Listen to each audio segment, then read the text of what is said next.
આપણી આ ઊંડાણપૂર્વકની ચર્ચામાં આપનું સ્વાગત છે. આજે આપણી પાસે એક શ્રોતા દ્વારા મોકલેલું ખૂબ જ વિગતવાર વિશ્લેષણ છે. આ વિષય છે કર્મચારી પેન્શન યોજના એટલે કે ઈપીએસ અને તેની આસપાસ જે કાનૂની ગૂંચવણો ઊભી થઈ છે એના વિશે. બિલકુલ. અને આ વિષય હજારો લાખો લોકોના જીવન સાથે સીધો જોડાયેલો છે. હા, તો આજે આપણો હેતુ આ ગૂંચવણના કેન્દ્રમાં રહેલા સુપ્રીમ કોર્ટના બે મહત્વના ચુકાદાઓને સમજવાનું છે. એક છે 2016નો આરસી ગુપ્તા કેસ અને બીજો 2022નો સુનિલ કુમાર કેસ. બરાબર. તો આ ચુકાદા કોને લાગુ પડે છે અને કેમ એક સ્પષ્ટ વાત આટલી બધી વિવાદાસ્પદ બની ગઈ છે એની આપણે આજે ચર્ચા કરીશું. અને વાતની શરૂઆત એક એવી પરિસ્થિતિથી કરીએ જે ખરેખર ચોંકાવનારી છે. હા, કલ્પના કરો કે દેશભરમાં હજારો વૃદ્ધ પેન્શનરો છે જેમને વર્ષો સુધી કોર્ટના આદેશ મુજબ ઊંચું પેન્શન મળતો હતો. અને પછી અચાનક એક દિવસ એમનું પેન્શન ઘટાડી દેવામાં આવે છે. આવું કેમ થયું? આની પાછળ શું કારણ છે? ચાલો આજે આ ગૂંચવણને ઉકેલવાની કોશિશ કરીએ. પેન્શનરોને બે અલગ અલગ જૂથોમાં વહેંચવા પડશે. અને આ વહેંચણી એક ચોક્કસ તારીખના આધારે થાય છે, ખરું ને? બિલકુલ. અને એ તારીખ આ આખી ચર્ચાના મૂળમાં છે. તારીખ છે 1 સપ્ટેમ્બર 2014. 1 સપ્ટેમ્બર 2014. ઓકે. હા, આ તારીખને તમે રેતીમાં દોરેલી એક લીટી સમજી લો. આ દિવસે કર્મચારી પેન્શન યોજનામાં એક મોટો સુધારો થયો હતો. અને એના કારણે પેન્શનરોની દુનિયા એમ કહી શકાય કે બે ભાગમાં વહેંચાઈ ગઈ. એકદમ સાચું. તો આ તારીખના આધારે જે બે જૂથ બન્યા એ કયા છે? જુઓ, પહેલું જૂથ છે એવા કર્મચારીઓનું જેઓ આ તારીખ એટલે કે 1 સપ્ટેમ્બર 2014 પહેલા નિવૃત્ત થઈ ગયા હતા. Okay, pre 2014 પેન્શનરો. હા, એમના માટે 2016નો આરસી ગુપ્તા કેસનો ચુકાદો લાગુ પડે છે. અને બીજું જૂથ? બીજું જૂથ એવા કર્મચારીઓનું છે જેઓ આ તારીખ પછી નિવૃત્ત થયા અથવા તે સમયે નોકરીમાં હતા. એટલે પોસ્ટ 2014 કર્મચારીઓ. બરાબર. એમના માટે 2022નો સુનિલ કુમાર કેસનો ચુકાદો માર્ગદર્શક છે. આ બંને જૂથોની પરિસ્થિતિ અને એમના કાનૂની હક્કો બિલકુલ અલગ છે. આ ભેદ સમજવો ખૂબ જ જરૂરી છે. બરાબર છે. તો એક લીટીએ બે અલગ વાસ્તવિકતાઓ બનાવી દીધી. ચાલો, તો પહેલા એ લોકોની વાત કરીએ જેઓ આ લીટી દોરાઈ તે પહેલા નિવૃત્ત થયા હતા અને સમજીએ કે 2016નો આરસી ગુપ્તા કેસ એમના માટે શું અર્થ ધરાવતો હતો. ચોક્કસ. આરસી ગુપ્તા કેસનો મુખ્ય મુદ્દો એ હતો કે શું કોઈ કર્મચારી તેના વાસ્તવિક પગાર પર જે નિર્ધારિત મર્યાદા કરતાં વધુ હોય એના પર પેન્શન ફાળો આપી શકે કે નહીં.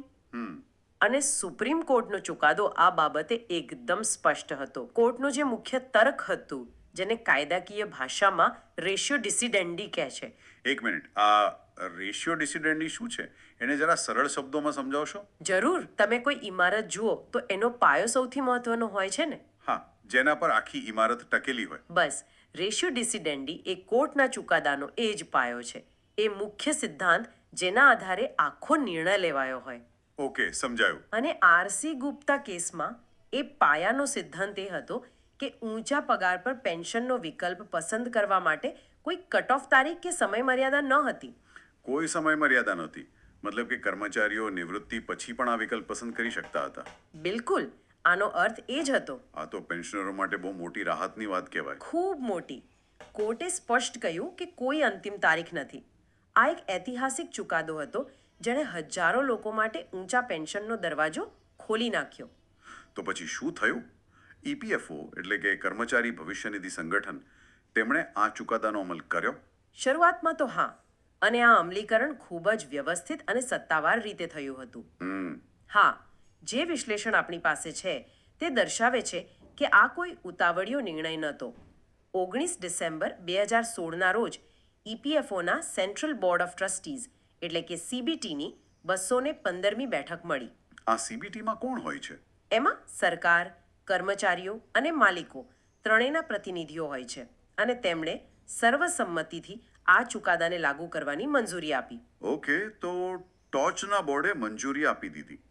પણ દિલ્હીમાં લેવાયેલો નિર્ણય માની લો કે અમદાવાદમાં રહેતા કોઈ નિવૃત્ત વ્યક્તિના બેંક ખાતા સુધી કેવી રીતે પહોંચે? એની પ્રક્રિયા શું હોય? સારો પ્રશ્ન છે.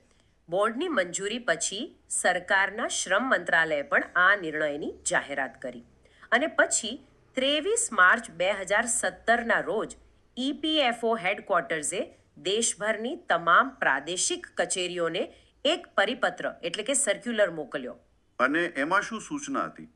એમાં સ્પષ્ટ સૂચના હતી કે 1 સપ્ટેમ્બર 2014 પહેલા નિવૃત્ત થયેલા તમામ પાત્ર પેન્શનરોને ઊંચા પેન્શનનો લાભ આપવામાં આવે. અને એનો અમલ થયો? હા, બિલકુલ. આના આધારે દેશભરમાં, મને આંકડો બરાબર યાદ છે, 24,672 પેન્શનરોએ જરૂરી રકમ વ્યાજ સાથે જમા કરાવી અને તેમની પેન્શન સ્લીપમાં સુધારો થયો. અને તેમને ઊંચું પેન્શન મળવાનું શરૂ થઈ ગયું. હા, તેમને વર્ષો સુધી આ ઊંચું પેન્શન મળતું પણ રહ્યું. તો એ 24,672 પેન્શનરો માટે તો એવું લાગતું હશે કે લડાઈ પૂરી થઈ ગઈ.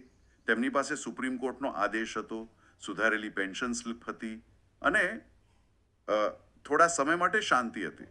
હા, તેમને લાગ્યું હશે કે તેઓ અંતિમ રેખા પર પહોંચી ગયા છે. પણ તેમને ખબર નહોતી કે એક બીજું કાનૂની તોફાન આવી રહ્યું હતું. જે તેમના પગ નીચેથી જાજમ ખેંચી લેવાનું હતું. તમે એકદમ સાચું કહ્યું. અહીંથી વાર્તામાં મોટો વળાંક આવે છે અને તે છે 2022નો સુનિલ કુમાર ચુકાદો. Okay, Sunil Kumar case. હવે યાદ રાખો, સુનિલ કુમાર કેસ મૂળભૂત રીતે 2014ના સુધારા અને પોસ્ટ 2014 જૂથ માટે હતો. એટલે કે જે લોકો 1 સપ્ટેમ્બર 2014 પછી નિવૃત્ત થવાના હતા અથવા નોકરીમાં હતા એમના માટે. બરાબર.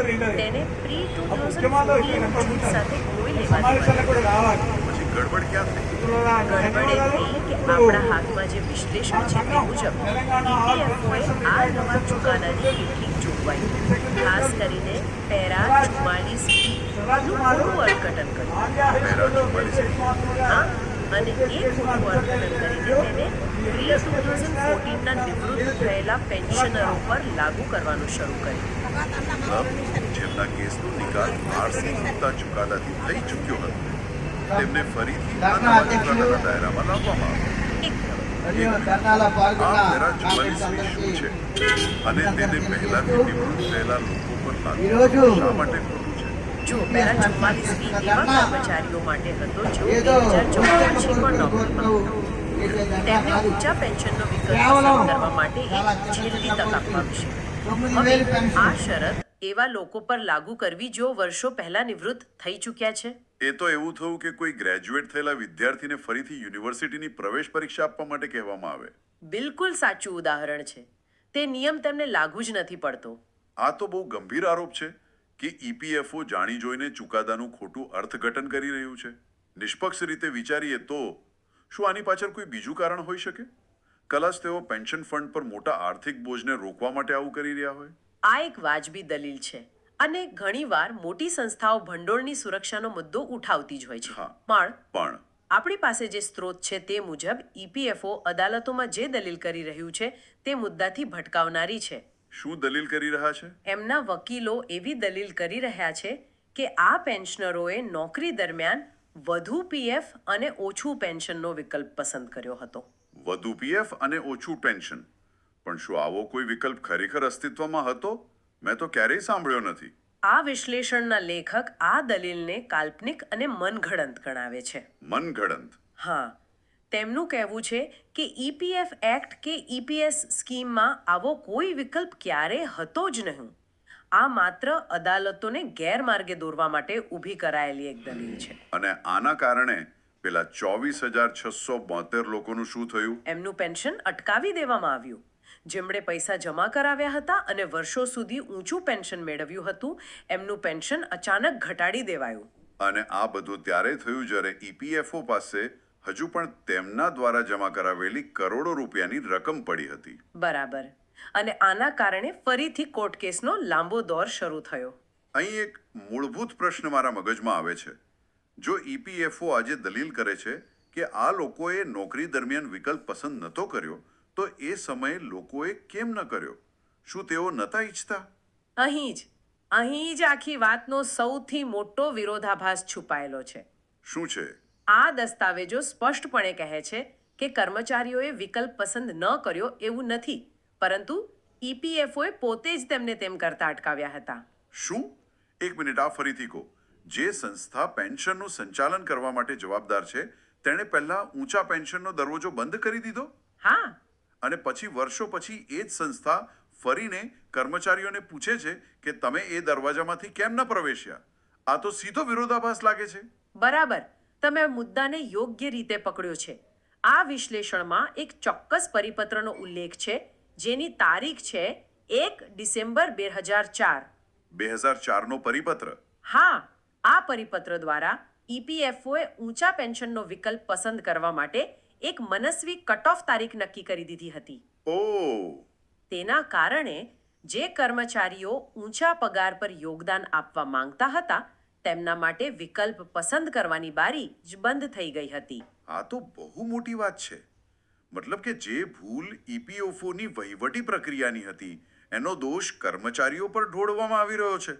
અને રસપ્રદ વાત તો એ છે કે ઈપીએફઓ પોતે આ વાત જાણે છે. કેવી રીતે? 2018-19ના ઈપીએફઓના પોતાના આંતરિક દસ્તાવેજો જે સેન્ટ્રલ બોર્ડ ઓફ ટ્રસ્ટીઝની બેઠકના એજન્ડાનો ભાગ હતા તે પણ સ્વીકારે છે કે વહીવટી સૂચનાઓ દ્વારા આ વિકલ્પને ભૂતકાળમાં અટકાવવામાં આવ્યો હતો. તો પછી આ બારી ફરી ક્યારે ખુલી? આ બંધ થયેલી બારી તો 2016માં આરસી ગુપ્તાના ચુકાદા પછી અને ઈપીએફઓના 23 માર્ચ 2017ના પરિપત્ર પછી જ ફરીથી ખુલી હતી. ઠીક છે. તો આ આખી પરિસ્થિતિ ખૂબ જ જટિલ છે. આપણી પાસે 2 ચુકાદા છે, પેન્શનરોના 2 અલગ જૂથો છે અને ઈપીએફઓ દ્વારા કથિત રીતે ફેલાવવામાં આવતી ગૂંચવણ છે. તો હવે 2022ના સુનિલ કુમાર ચુકાદા પછી જ્યારે ઈપીએફઓએ જૂના પેન્શનરોનું પેન્શન ઘટાડવાનું શરૂ કર્યું ત્યારે દેશની વિવિધ અદાલતો આ વિશે શું કહી રહી છે? 2022 પછી આ મુદ્દો ફરીથી દેશભરની વિવિધ હાઈકોર્ટમાં પહોંચ્યો અને પરિણામ ખૂબ જ રસપ્રદ રહ્યું છે. શું પરિણામ આવ્યું? પંજાબ અને હરિયાણા, મધ્યપ્રદેશ, કેરળ, કર્ણાટક, દિલ્હી અને મદ્રાસ સહિતની અનેક હાઈકોર્ટોએ પ્રી-2014 પેન્શનરોના પક્ષમાં ખૂબ જ સ્પષ્ટ ચુકાદા આપ્યા છે. અને તે ચુકાદાઓનો મુખ્ય સાર શું છે? તે તમામ ચુકાદાઓ એક જ વાત કહે છે: પ્રી-2014 નિવૃત્ત થયેલા લોકો પર સુનિલ કુમાર કેસની શરતો, ખાસ કરીને પેરા 44V લાગુ કરી શકાય નહીં. મતલબ કે બંને જૂથોને અલગ જ રાખવાના. બરાબર.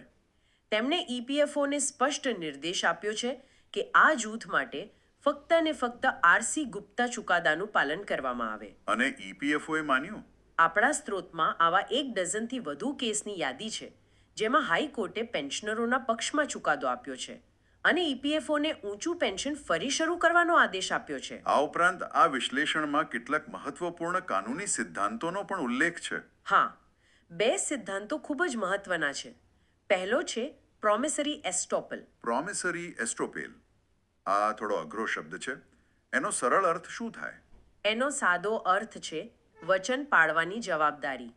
માની લો કે હું તમને વચન આપું કે જો તમે મને 100 રૂપિયા આપશો તો હું તમને દર મહિને 10 રૂપિયા આપીશ. ઓકે. તમે મને 100 રૂપિયા આપો છો અને હું તમને થોડા વર્ષો સુધી દર મહિને 10 રૂપિયા આપું પણ છું.